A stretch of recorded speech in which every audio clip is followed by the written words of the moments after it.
As the name suggests, autism spectrum disorder, the word spectrum coming in between means that all the issues and challenges in every child would be different and the severity will be different. We don't understand what exactly is causing autism. It seems to be still a jigsaw puzzle. And autism is not very clear as of now what exactly is causing autism, but there are three major domains. First one being genetic, second is environmental, third is epigenetics. Regarding heritability, many studies have shown that its heritability is around 81%, which makes the genetic contribution significant.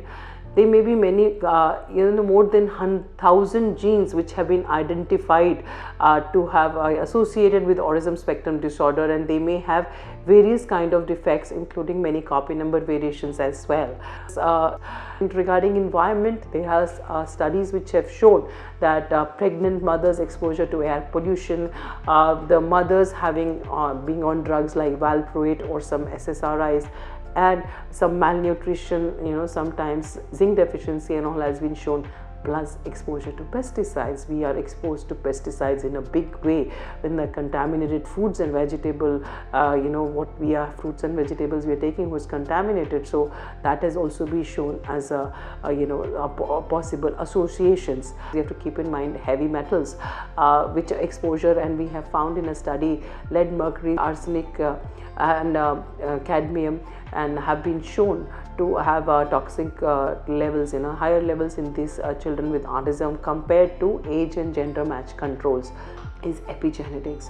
That means whatever is affecting what genes I have been born with, I cannot change, but my environment inside the body as well as outside the body can have an effect on the gene expression, and I think that is going to be the possible game changer. Exposure to screen time has been shown that increased exposure to screen time in a 1-year-old child has been correlated to have a higher chances of having autism spectrum disorder in a boy at 3 years of age. There are so many complex things which can cause or predispose a child to have autism, but these are all associations. There is nothing, causality is not proven in any of these cases. To diagnose autism spectrum disorder, you do not need any fancy and exotic tests. You just need to ask the history from parents and observe the child. And we have social culture sensitive diagnostic aids in the form of screening tools and diagnostic tools, like we have an AIIMS infant screening tool from 1 month to 18 months. We also have AIIMS modified incline INDT tool to diagnose autism from 1 to 14 years, which is DSM-5 based and also in consonance with ICD-11. So in that you have to ask the primary care provider certain questions and observe the child. And in case what I'm asking the parent and what I'm observing the child, in case of any discordance, there is an asterisk marked in the scale that whether the parental observation or the professional's observation is going to be taken into account. And this is also available in the form of an app which is called Ped Neuro AIIMS Diagnostics. PED is pediatric, neuro is brain, AIIMS is AIIMS, AIIMS Diagnostics, in which you have, besides autism, you have also for tool for ADHD, epilepsy and neuromotor impairments. And neuromotor impairments tool can help diagnose cerebral palsy, neuromuscular diseases, post-meningoencephalitic or stroke sequelae, because we have to understand that autism spectrum disorder may have comorbidities, and the comorbidities we saw in our database of 1,874 children, 80% of autism spectrum disorder children had comorbidities like ADHD, epilepsy, sleep onset latency, any GI disturbances, etc. It has been shown conclusively in many studies that vaccines or any preservatives of vaccines like thiomersal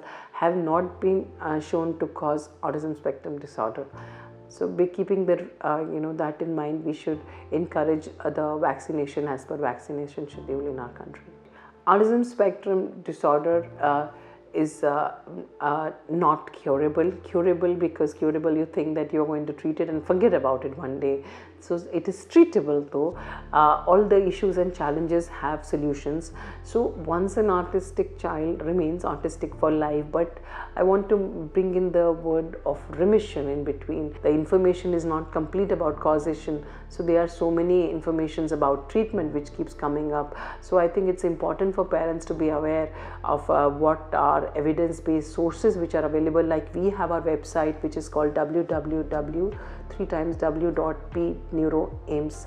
PED is pediatric, neuro is neuroaims.org, which has an autism drop down and also a parents corner in which a lot of information material is given on autism and other neurological and neurodevelopmental conditions in Hindi as well as English, or it's bilingual. Up to 80% of parents try CAM. CAM is complementary alternative management therapies, and which may be, some things may be, harmless, and some things may be harmful as well. Like there was recently a child who died in the United States who got burnt in a hyperbaric oxygen chamber. There is no evidence for hyperbaric oxygen in autism. Similarly, there is no evidence of stem cells in autism spectrum disorder to be used in a clinical practice, because stem cells have the capacity to divide into other cells. When we don't ourselves know what is happening in autism, how can these stem cells go and replace those so-called deficient areas? So we are also doing research in autism.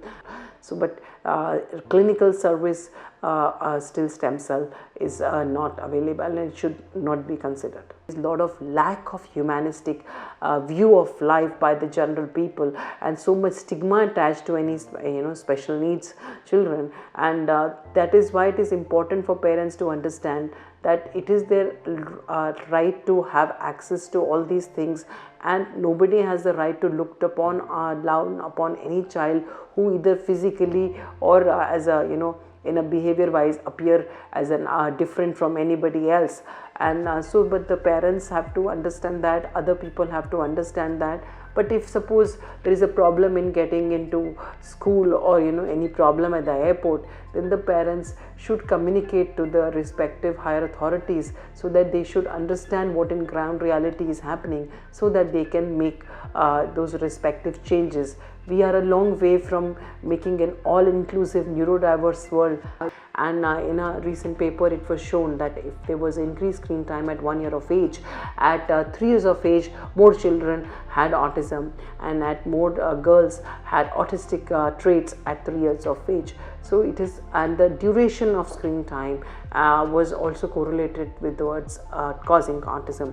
So all stakeholders should be involved also in the research and also all the decisions by various committees, and this is coming up in a big way. I personally feel that the modification of the environmental factors would be important, and the environmental factors which affect the gene expression, the epigenetics may be also the important, so that may be the game changer for future.